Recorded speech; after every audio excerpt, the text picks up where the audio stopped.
Today we're going to take a look at two of the hottest fitness trackers this holiday season. That'd be the Fitbit Charge and Fitbit Flex. And we're going to show you how they work with Windows and Windows Phone. Stay tuned.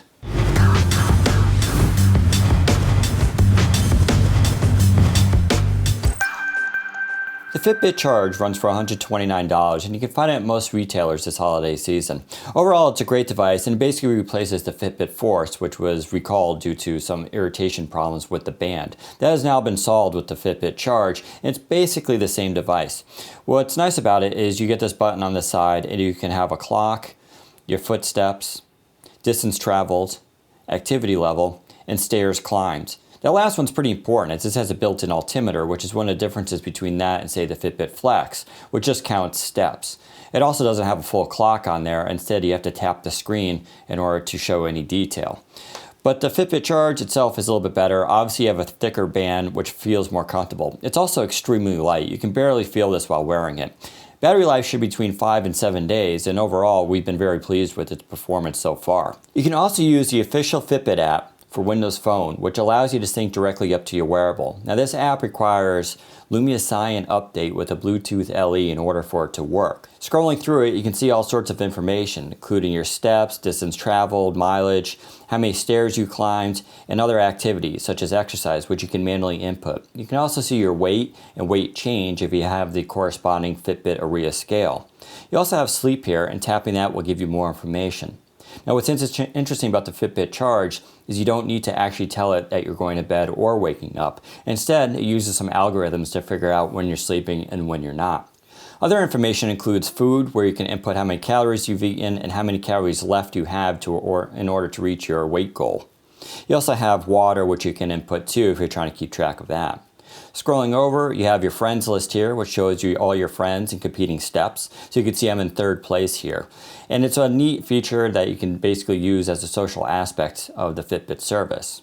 You also have challenges. Challenges allow you to compete with your friends over the weekends or to certain days. Finally, you have the logging section where you can put in your exercise, sleep, and food if you want to do it manually. You can also use the microphone button here for Cortana, which is an interesting addition. Overall, the Fitbit app for Windows Phone works very well, although there are some syncing issues that happen once in a while.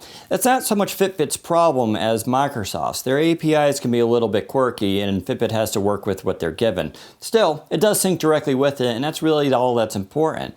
So you can use this during the day, keep track of things, and most importantly, see where your friends stand in relation to how well you're doing. Additionally, users can now sync up directly to Windows 8 with this brand new app that just came out a few weeks ago. This app now is fully featured and allows you to sync directly to your wearable. It has all the same features as the Windows Phone app, although the design is a little bit different, as this design will be coming to the Windows Phone version a little bit later. But you still have your dashboard here.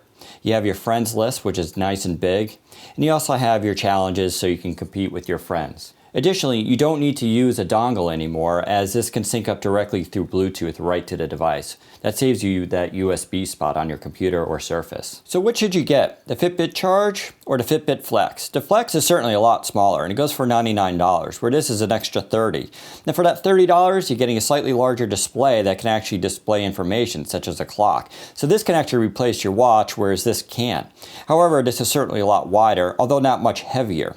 You can also get a Flex for free right now if you could buy a Nokia Lumia 830 on AT&T. That's a pretty good value actually, and if you've never had a Fitbit, it's one of the best ways to get into that whole world.